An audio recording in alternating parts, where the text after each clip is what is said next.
All right, we are back hanging out with John Mayer on BravoTV.com. John, you up for some more viewer questions? Absolutely. Okay. Melissa L wants to know on Facebook, when you got to play Jerry Garcia's Wolf guitar, was it as special for you as it was for us? I was at that show. It was next level. Oh, I had gotten very used to playing my guitar, and Wolf has not had somebody really play it and keep it warm and work it in for many, many, many years. Not since Jerry Garcia played it.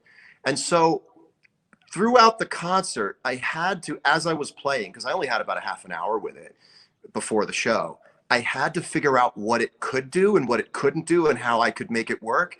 And it was just like the whole show.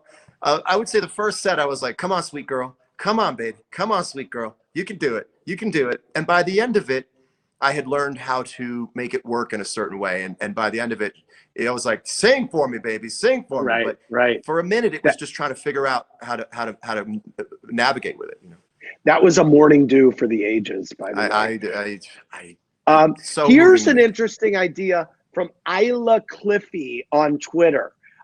Since so many musicians are doing live stream concerts now, will you do a concert of the Continuum album for us all in this time of need? That's an interesting question. I would have to do it solo. And the way I see doing concerts right now is like,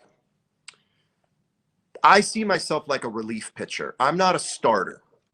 So I'm looking at a time that I hope doesn't come, but where people are needing something the most, and then I want to help. I look at it like there are so many people helping, so many great musicians that are doing this thing so well, that I think what I do really well is like I come in like the 8th inning, and then I'm your relief pitcher. I'm not your starter. Does that make sense? Like, yep. I want to come in when the need is to a point where I can really pinpoint how to help people. And right now, I feel like it's really great and cool, and it's more of like the entertainment on the deck of a cruise or something. And that's great. There's so many people helping out, and I feel like you want to wait until the ship's sinking. Well, yeah, I want to wait until the need is such that I can pinpoint what people need and how to help. I like that. Laura W asked a question on Facebook that I'm sure you've answered 1,000 times. I am interested in the answer. I don't know that I've heard it. Who or what was your inspiration for the song Gravity? I actually haven't been asked that question. Really? No, I haven't been asked that question. I liked the idea of singing to something that was inanimate, but talking to it as if it were real. And that moved me, the idea. And I remember writing, I remember the 2 days, it was done in 2 days. And I just remember writing and writing and writing. The idea of, and in some ways, like I had known that I was going to make life hard for myself because of the way my brain works, and that I could feel myself on this kind of collision course with myself. And so that song is very much like, please don't let me get in my own way. I know I've got stuff to work on.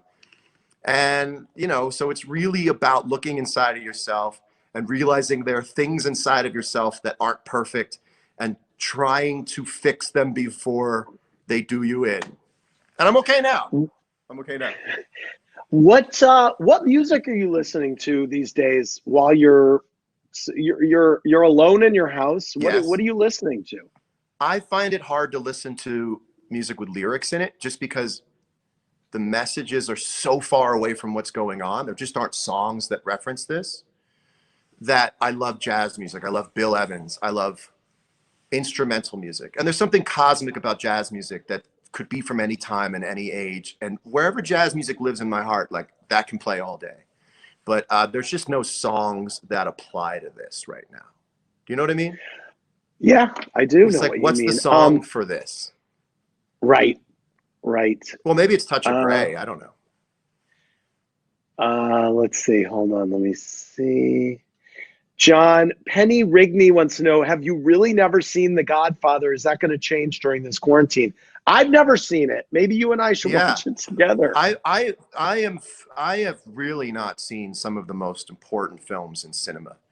I grew up playing a guitar in a room for 6 hours a day. So I never grew up with the idea of shutting my brain off and receiving someone's story for 2.5 hours. I still have that problem. I'd rather go do something where my own brain can spin around. It's not the greatest trait, but I have a very hard time sitting in the dark, staring at a wall and watching a story play I out. know that about you. I always say to you, God, there's something I saw that I think you would like, but I know you'll never watch because you just don't. I'm you always just going. don't.